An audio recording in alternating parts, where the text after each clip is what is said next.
Hello बच्चों, कैसे हैं आप सब। आशा करती हूँ कि आप सब बहुत अच्छे होंगे और अपनी पढ़ाई में अपना ध्यान दे रहे होंगे। बच्चों, आपकी इसी पढ़ाई को आगे बढ़ाते हुए आज हम पढ़ रहे हैं एक बहुत ही महत्वपूर्ण पाठ जिसका शीर्षक है मातृभूमि का मान। बच्चों, ये एक नाटक है, यानी कि नाटक कैसे लिखे जाते हैं, ये विधा कैसी होती है, आइए आप सभी इसमें सीखेंगे और जानेंगे। तो सबसे पहले देखिए, इस नाटक में दिया गया है पात्र परिचय, यानी कि किसी भी नाटक को खेलते समय इसमें क्या होते हैं, कुछ पात्र होते हैं नाटक के। तो कौन कौन से पात्र हैं ये देखते हैं।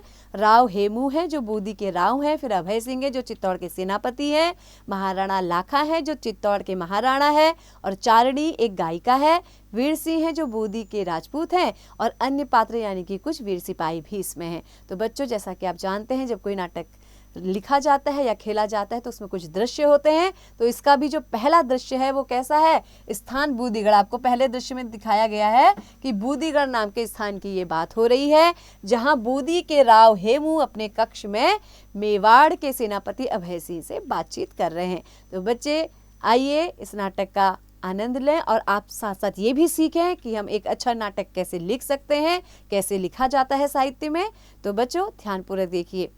अभय सिंह जब वार्तालाप शुरू करते हैं तो क्या कहते हैं, महाराव सिसोदिया वंश हाड़ाओं को आदर और स्नेह की दृष्टि से देखता है।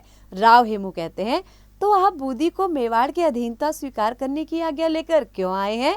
अभय सिंह, महाराव हम राजपूत यूं अलग अलग रहकर विदेशों का सामना कैसे कर सकते हैं। हम सब अपनी शक्ति एक केंद्र में रखें। राव हेमू, और वह केंद्र है चित्तौड़। अभय सिंह, जो राजवंश पहले मेवाड़ के अधीन थे वे आज भी राव हेमू कहते हैं, अभय सिंह जी, हाड़ा वंश किसी की गुलामी स्वीकार नहीं करेगा। अभय सिंह कहते हैं, महाराव राजपूतों को एक सूत्र में बांधने की शक्ति जिसमें है वे है महाराणा लाखा। राव हेमू कहते हैं, शक्ति की बात छोड़ो अभय सिंह, हर राजपूत को अपनी शक्ति पर नाज है। बूंदी स्वतंत्र है और स्वतंत्र ही रहेगा। अधीन होकर किसी की सेवा करना हमें मंजूर नहीं। अभय सिंह कहता है, तो मैं जाऊं। राव हेमू कहते हैं, आपकी इच्छा। दोनों का दो तरफ विपरीत दिशाओं में प्रस्थान होता है और इस तरीके से बच्चों पर्दा गिर जाता है। तो आप देख रहे हैं, चित्र भी आपको दिया गया है, यहाँ पे दो लोगों में आपस में वार्तालाप हो रहा है। अब पर्दा गिर जाएगा तो बच्चों क्या होगा, दूसरा दृश्य शुरू हो जाएगा। तो यहाँ पे दूसरा दृश्य शुरू हो गया। तो स्थान कौन सा है, चित्तौड़गढ़ का राजमहल। अब दूसरे सीन में, दूसरे दृश्य में आपको चित्तौड़गढ़ का राजमहल दिखेगा, जहां महाराणा लाखा बहुत चिंतित मुद्रा में घूम रहे हैं। तो महाराणा कहते हैं, मुट्ठी भर हाड़ाओं ने हमें हरा दिया, मेवाड़ के इतिहास का भर कलंक का टीका लग गया। मुझे कितनी ठेस पहुंची है यह मेरा हृदय जानता है। अभय सिंह का प्रवेश होता है। अभय सिंह कहता है, महाराणा जी, सभासद आपके दर्शन पाना चाहते हैं। महाराणा कहते हैं, सेनापति आज मैं दरबार नहीं जाऊंगा। आप जानते हैं कि जब से हमें नोमरा के मैदान में बूंदी के राव हेमू से हार कर भागना पड़ा, मेरी आत्मा मुझे धिक्कार रही है।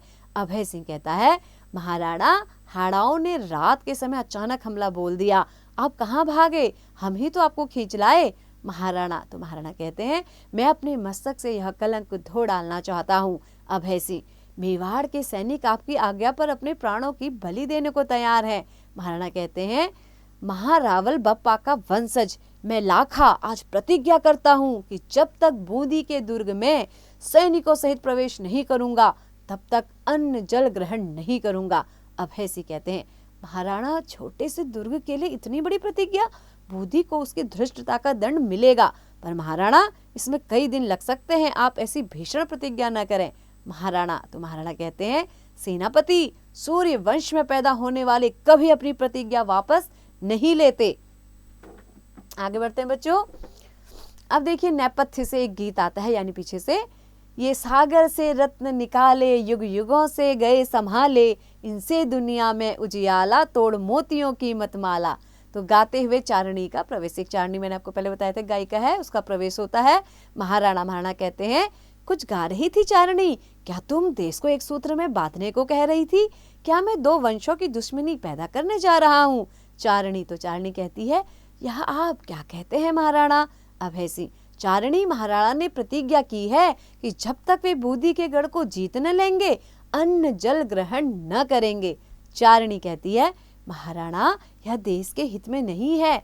अभय सिंह कहता है, किंतु महाराणा की प्रतिज्ञा तो पूरी होनी ही चाहिए। चारणी कहती है, उसका एक उपाय है, यहाँ बूंदी का नकली किला बनाया जाए, महाराणा उस पर विजय प्राप्त कर अपनी प्रतिज्ञा पूरी कर लें। महाराणा कहते हैं, देश के हित में ही मैं ऐसा करने को तैयार हूँ, किंतु हाड़ाओं को उनकी धृष्टता का दंड मैं समय आने पर अवश्य दूंगा। अब बच्चों तीसरा दृश्य शुरू हो रहा है।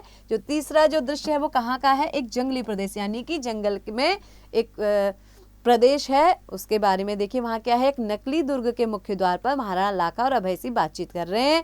तो क्या संवाद चल रहा है? अभय सिंह कहते हैं, महाराणा दुर्ग ठीक बन गया है ना?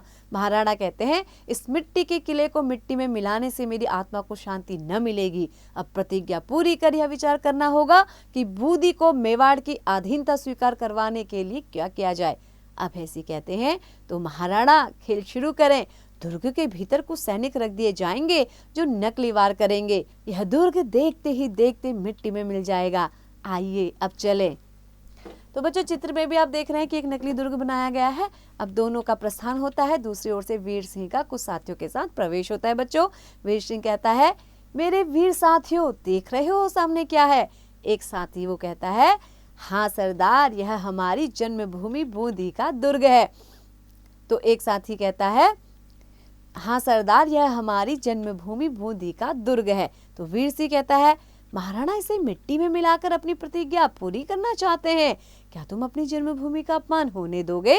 दूसरा साथी, पर यह तो नकली दुर्ग है। तीसरा साथी, हम महाराणा के नौकर हैं, हमने उनका नमक खाया है। वीर सिंह कहता है, पर क्या जन्मभूमि का अपमान होने देना ठीक होगा?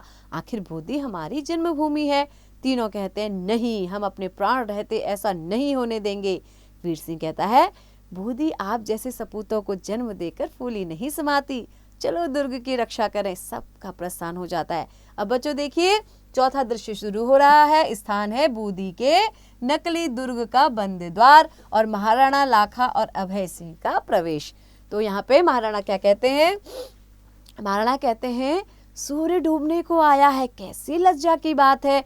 हमारी सेना बूंदी के नकली किले पर भी चित्तौड़ का झंडा नहीं फहरा पाई। अभय सिंह कहता है, महाराणा, जब मैंने दुर्ग से अग्नि वर्षा देखी तो मैं हैरान रह गया। मैंने दुर्ग में जाकर वीर सिंह से कहा कि तुम महाराणा के नौकर हो, तुम्हें उनके विरुद्ध शस्त्र नहीं उठाने चाहिए। वह बोला, जब तक भी एक भी हाड़ा जीवित है बूंदी का अपमान नहीं होने देगा। महाराणा कहते हैं, इनका जन्मभूमि के प्रति आदर सराहनीय है। क्या ऐसे वीरों के प्राण लेकर मुझे प्रतिज्ञा पूरी करनी होगी? धन्य है वह भूमि जहाँ ऐसे वीर पैदा हुए। देखो वह अकेला कैसी फुर्ती से बाण से वर्षा कर रहा है। अभय सिंह कहता है, महाराणा देखिए, वीर सिंह पर वार हुआ और वह गिर गया। महाराणा, जाओ दुर्ग पर पताका फहराओ और वीर सिंह तथा उसके साथियों के सब आदर सहित ले आओ। अभय सिंह का प्रस्थान होता है। महाराणा कहते हैं, आज इस विजय में मेरी सबसे बड़ी पराजय छुपी हुई है। चारणी कहती है, महाराणा देखिए, किले पर हमारी पताका लहरा रही है। महाराणा कहते हैं, चारणी, मैं बहुत दुखी हूँ। वीर सिंह की वीरता ने मेरी आंखों में घमंड का पर्दा हटा दिया। ऐसी वीर जाति को अपने अधीन करने की इच्छा करना भी उचित नहीं है। चारणी कहती है, तो महाराणा, क्या बूंदी और मेवाड़ को मिलाने का कोई और रास्ता नहीं निकल सकता? वीर सिंह के शव के साथ अभय सिंह का प्रवेश। महाराणा कहते हैं शव के पास बैठते हुए, अमर शहीद, मैं अपने अपराध की क्षमा मांगता हूँ, किंतु क्या बूंदी के राव और हाड़ा वंश इस घटना को भुला सकेगा? राव हेमू का प्रवेश। राव हेमू कहता है, क्यों नहीं महाराणा, हमारी तलवार शत्रुओं के लिए उठनी चाहिए, अपनों के लिए नहीं। हम सब राजपूत एक हैं। वीर सिंह के बलिदान ने हमें जन्मभूमि का मान करना सिखाया है। महाराणा कहते हैं, आओ हम सब इस वीर राजपूत के आगे मस्तक झुकाएं। सब मस्तक झुकाते हैं और पर्दा गिरता है।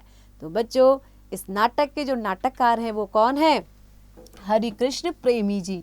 आशा करती हूँ कि आपको ये नाटक बहुत पसंद आया होगा और आपने इसको अच्छे से समझा होगा। नाटक विधा कैसे लिखते हैं, कैसे नाटक लिखे जाते हैं, कैसे संवाद चलते हैं, आप कैसे पात्र परिचय दिया जाता है और कैसे दृश्य लिखे जाते हैं। तो बच्चों आशा करती हूँ कि आप अच्छे से समझ रहे होंगे। आइए अब इस नाटककार का परिचय भी ले लेते हैं। तो हिंदी के प्रसिद्ध नाटककार हरिकृष्ण प्रेमी का जन्म सन 1908 में हुआ। उन्होंने परिवार, मित्रों, समाज, देश और मानवता सभी विषयों पर लिखा है। इनकी प्रमुख रचनाएं स्वर्ण विहान, रक्षाबंधन, प्रतिशोध, बादलों के पार हैं। इनमें से स्वर्ण विहान गीति नाट्य है। इसमें प्रेम और राष्ट्रीयता की भावनाओं की बड़ी रसात्मक अभिव्यक्ति की गई है। इनका सबसे प्रसिद्ध ऐतिहासिक नाटक रक्षाबंधन है।